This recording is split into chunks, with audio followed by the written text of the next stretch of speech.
나니아 나라 이야기.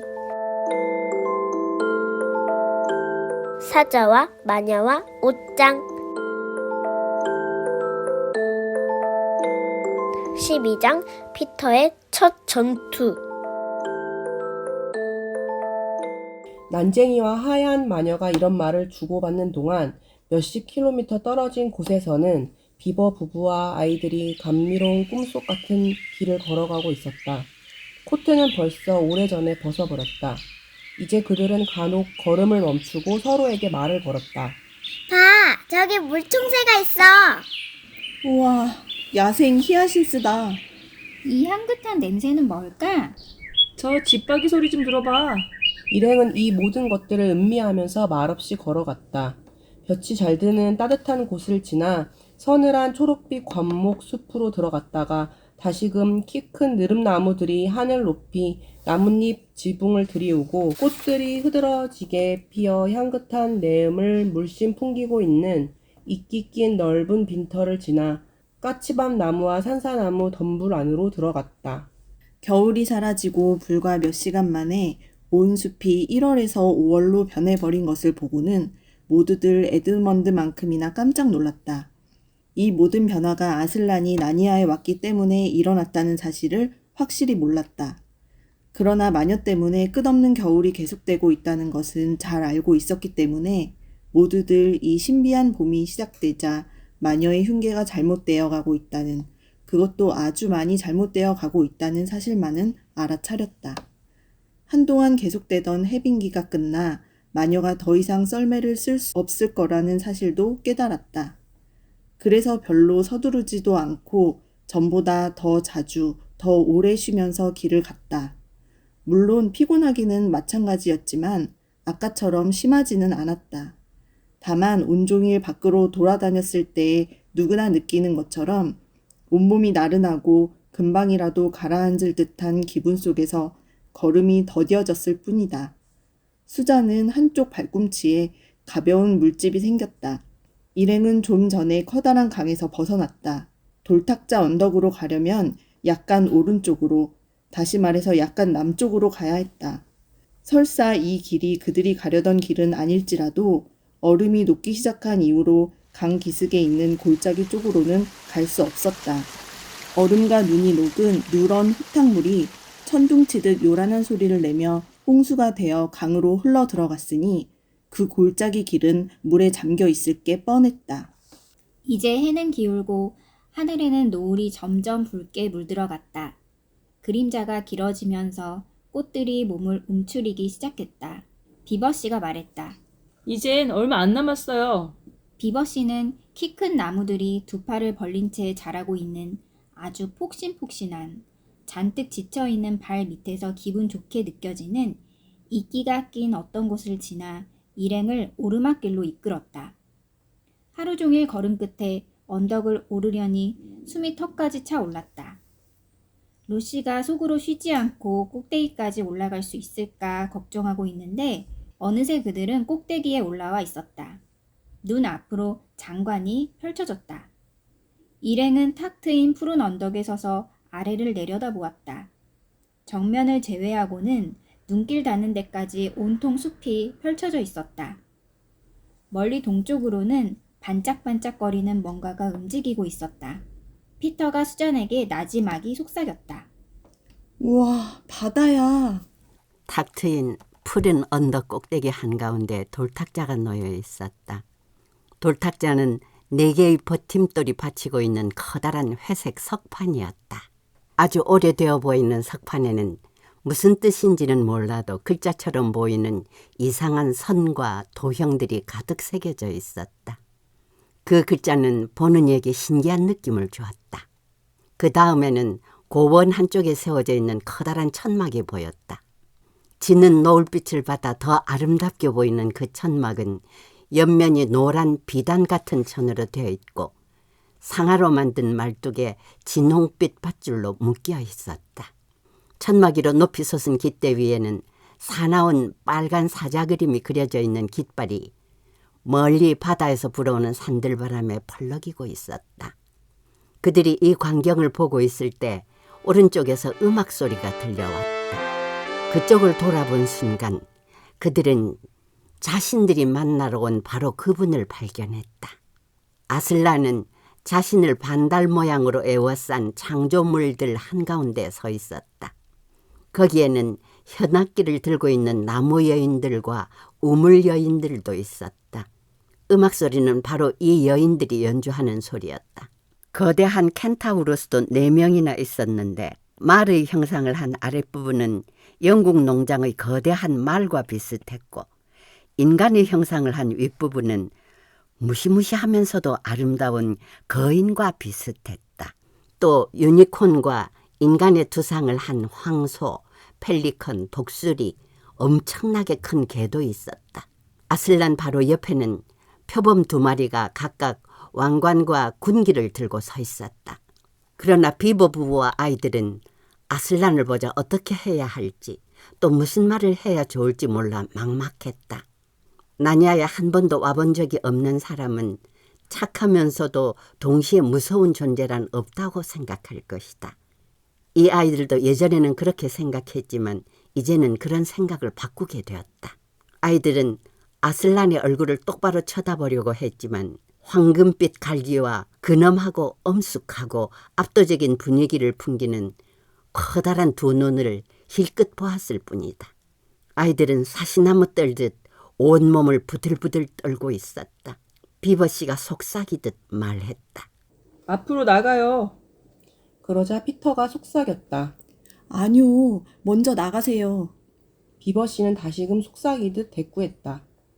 아니요. 동물보다는 아담의 아들이 먼저죠. 피터가 나지막이 속삭였다. 수잔, 네가 나가보는 게 어때? 원래 숙녀 먼저잖아. 수잔이 소곤거렸다. 아니야. 나이 많은 사람이 먼저야. 이렇게 실랑이가 길어지자 어색한 느낌만 짙어졌다. 결국 피터는 자신이 나서야 한다는 것을 깨달았다. 피터는 검을 빼들어 경례하듯 들어 올린 뒤 다른 이들에게 서둘러 말했다. 따라와요. 다들 정신 차리고요. 피터는 사자 앞에 나아가 말했다. 저희가 왔습니다, 아슬란님. 잘 왔다. 아담의 아들 피터. 잘 왔다. 이브의 딸 수잔과 루시. 잘 왔다. 비버들. 굵직하고 우렁찬 아슬란의 목소리는 그들의 조바심을 씻은 듯이 없애주었다. 그들은 더없이 기쁘고 편안했으며 아무 말 없이 서 있는 것도 더 이상 어색하지 않았다. 아슬란이 물었다. 그런데 다른 한 아이는 어디 있느냐? 비버씨가 대답했다. 아슬라님, 그 아이는 우리를 배신하고 하얀 마녀와 한패가 되려 하고 있습니다. 그러자 피터는 왠지 이 말을 해야 할 것 같아 입을 열었다. 거기에는 제 잘못도 있어요, 아슬란님. 제가 그 애를 잘못된 길로 가도록 부추긴 것 같아요. 화를 냈거든요. 아슬란은 피터를 용서하거나 나무라는 말 한마디 없이 커다란 눈으로 한결같이 피터를 바라보고 서 있었다. 모두들 더 이상의 말이 필요 없다는 걸 깨달았다. 이윽고 루시가 말했다. 저 아슬란님, 에드먼드 오빠를 구할 길이 없을까요? 아슬란이 대답했다. 할 수 있는 방법은 다 써보마. 하지만 너희들이 생각하는 것보다 더 힘들지도 모르겠구나. 그러고 나서 아슬란은 다시 얼마간 침묵을 지켰다. 그때까지 루시는 아슬란의 얼굴이 위엄있고 강하고 평화로워 보인다고 생각했다. 그런데 문득 아슬란의 표정이 왠지 슬퍼 보인다는 느낌이 들었다. 그러나 다음 순간 그 표정은 완전히 사라졌다. 사자는 갈기를 흔들고 아빠를 마주치며 말했다. 그동안 파티를 준비하거라, 여인들아. 이브의 딸들을 천막으로 데려가서 보살펴 주어라.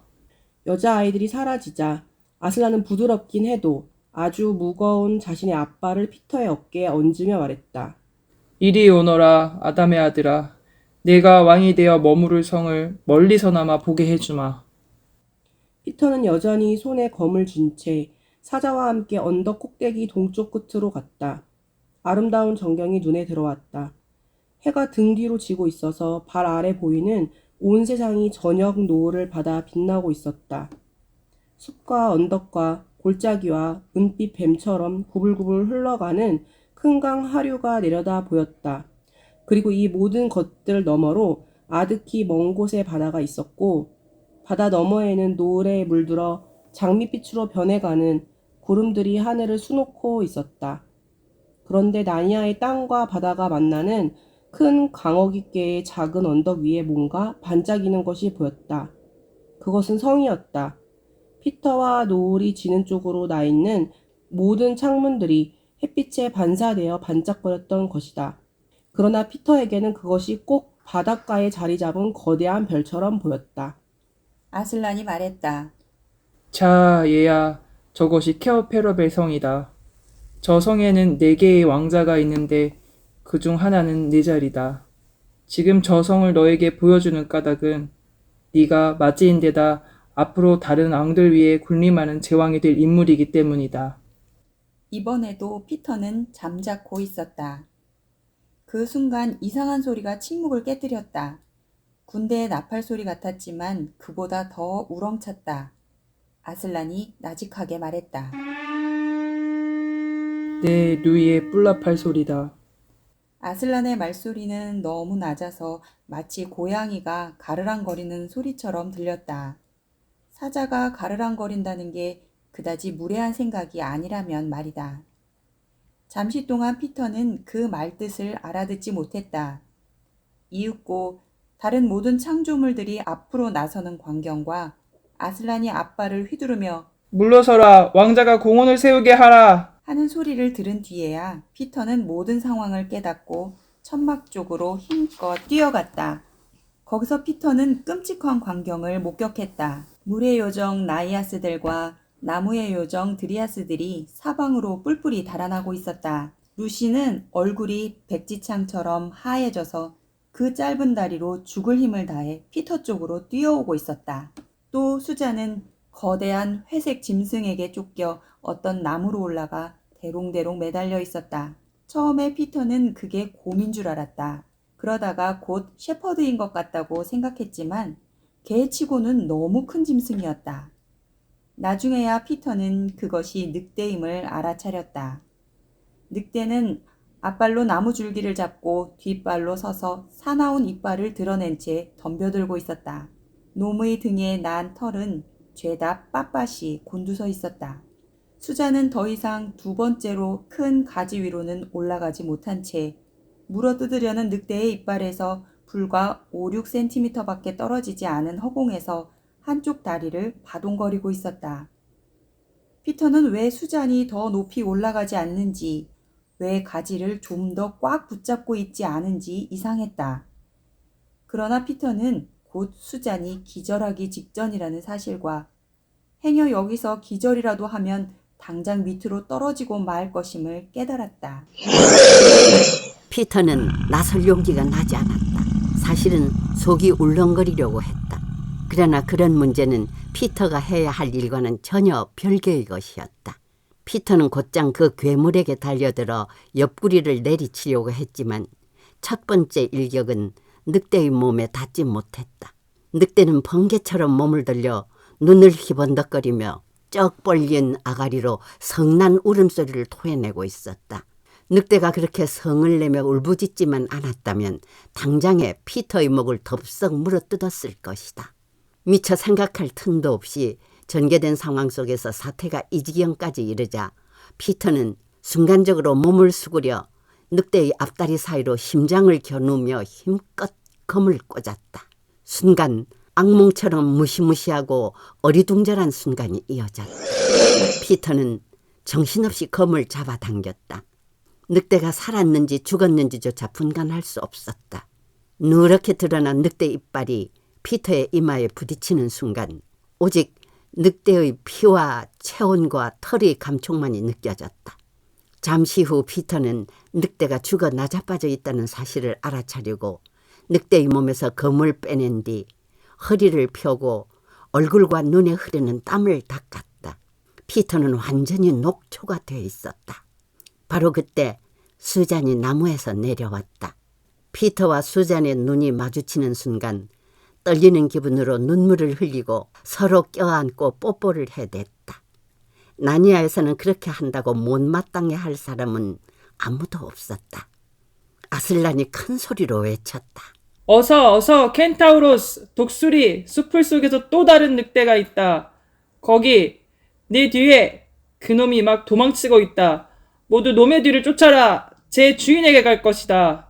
이제 마녀를 찾아 아담의 아들을 구할 기회가 왔다. 아슬란의 명령이 떨어지자마자 천둥 같은 발굽 소리와 12개도 넘는 날갯짓 소리가 울려 퍼지며 가장 빠른 10댓마리의 창조물들이 짙어가는 어둠 속으로 사라졌다. 그때까지도 숨을 헐떡거리고 있던 피터는 겨우 고개를 돌려 바로 곁에 있는 아슬란을 보았다. 아슬란이 말했다. 아직 검을 닦지 않았구나. 사실이었다. 피터는 늑대의 피와 털로 얼룩진 검과 새빨간 칼날을 보고는 얼굴이 벌개졌다.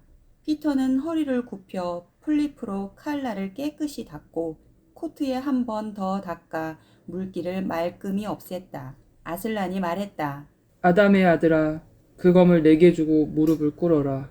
피터가 그 말대로 하자 아슬란은 칼날을 옆으로 뉘어 피터의 어깨에 대고 말했다. 일어서라. 늑대를 응징한 피터경. 앞으로 무슨 일이 있어도 검 닦는 걸 잊지 말도록 하라.